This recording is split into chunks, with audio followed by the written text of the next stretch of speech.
Title is Can Stereo Acuity Replace Visual Acuity in Amblyopia Risk Factor Screening Among Preschoolers? We know preschool vision screening is aimed at timely detection of amblyopia and its risk factors. The conventional methods include age-appropriate visual acuity charts. And this requires good comprehension, attention span, and it is a resource and labor-intensive, time-consuming procedure.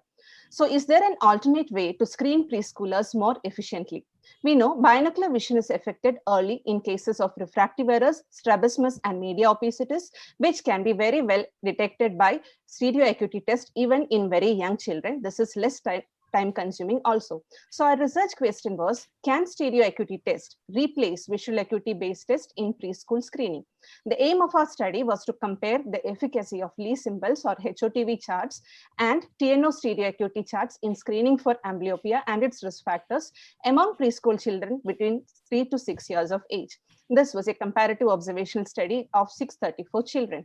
We excluded those with unreliable measurements and neurological deficits, and informed consent letter was obtained from the parents.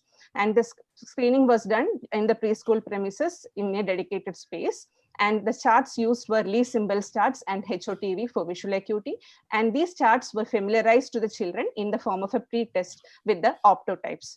And then near stereo acuity estimation was done using TNO stereo test. These were the visual acuity cutoffs. This was based upon age, and stereo acuity cutoff was 240 seconds of arc. We also performed corneal reflex ocular movements, cover test, non-mydriatic retinoscopy, and flashlight examination. Fail in any of this meant referral. And data was statistically analyzed. We had a good distribution of different age groups, and this was the mean presenting visual acuity and the mean stereo acuity among the different age groups. So this is our result. All the children underwent the two tests, out of which 85% showed agreement in terms of referral. But 15% of children did not show agreement between the two tests in terms of referral. This is a significant number. And again, when we tabulate in a 2x2 column, we can see that those children who actually failed visual acuity had passed TNO test. There were 49 children like that. And those who actually passed the visual acuity, 48 of them actually had failed the TNO test. And this was statistically significant in the total sample, as well as in the 3 years, 4 years, 5 years, and also 6 years age group.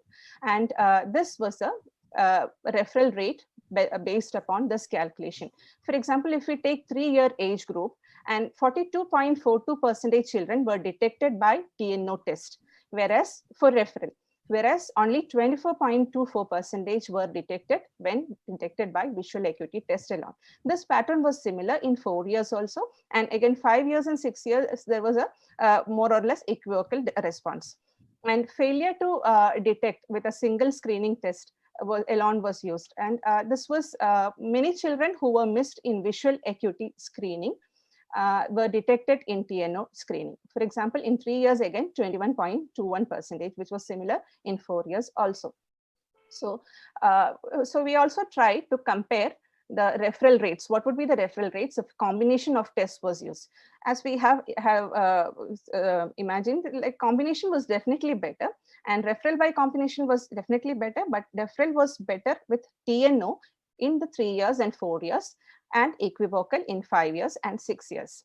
And coming to the discussion part, the most important thing, there is a significant difference in the referral rates by visual acuity charts and the TNO test, which was statistically significant in all the age groups. And this was the disparity observed in 15% of population. And these children, if they had undergone just one test, they would have been detected falsely as normal, and then they would not be referred. So we are losing this wonderful window for early treatment of amblyopia in these preschool children. And 3 and 4 years, TNO fared better, had better detection rates than visual acuity charts. And in 5 and 6 years, TNO and visual acuity charts were comparable. And this, again, was an interesting finding. And our explanation is that in the younger age groups, hyperopia is more prevalent. And hyperopia, as we know, is more amblyogenic. If you are using a distance visual acuity chart, you can have this moderate hyperopia and significant astigmatism are likely to miss, because they cannot be detected by a visual acuity test. So since 3 to 4 year children had more of hyperopia, this would be the reason they fared well in TNO and less in visual acuity charts. By 5 and 6 years, the children are entering the age of emmetropization and they could better comprehend the charts. This could be the reason for equivocal response. So to conclude, TNO detection rates were better in 3 and 4 years, equivocal in 5 and 6 years. Between the two charts, and combined screening reduced false positives and increased true negatives. Pass in a simple distance visual acuity screening test or TNO test individually does not eliminate the need for further evaluation in this young children. Combination of visual acuity and stereo acuity test are best recommendations.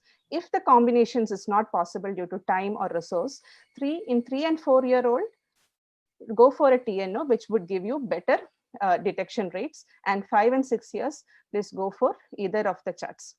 Thank you.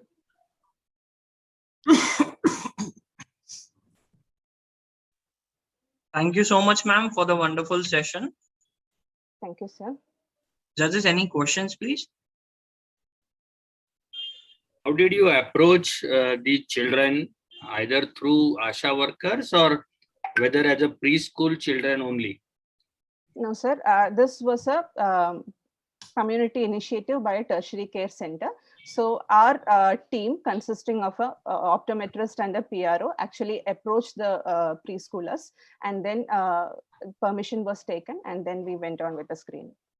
Because you said you actually told them earlier. So whether that training of the student, the children was done by those workers, or it was done by your team only? Okay, by our team only. What we did was to familiarize children with Lee symbol charts, because they contain many culture specific charts also. So our optometrists would go initially, and then they would introduce a song, a rhyming kind of song using the 4 charts, so that children would get an idea that this is an apple, this is a square, and this is a circle. And after this pre-testing only, we took them to the optotype kind of test. Okay, good.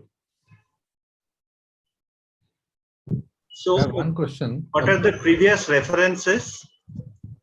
Any similar kind of study done in other countries? Yeah, actually, there are references from the US task force recommendations for preschool screening. And then they had also recommended that for detecting hyperopia and mild amounts of astigmatism, this visual acuity charts like Lee and HOTV have an inherent fallacy regarding that, because they could be missed by they could miss hyperopia and other this also astigmatic kind of diseases also. And previously this idea was implemented, sir, and but it was more of the age group was different, and there are US based studies on this. One question. Can I ask, is there time? Yes, sir. Sir, only 10 seconds are left. Okay, so the question is like, what was your gold standard against which both the test was compared? Yeah, the ideal gold standard would be a cycloplegic retinoscopy, but this was not done because it was a screening kind of procedure, and this was done from a community public health perspective, so that we just measured which test detected referrals more. But based on that, you can't recommend which one to do, because unless we cannot. We have not done a validity test because it was not possible to call all children and do cyclo at the first phase of the study. But we are planning to do in the clinics actually and validate it rather than do in the community. And that is the ideal form. We are. It is a work in progress, sir.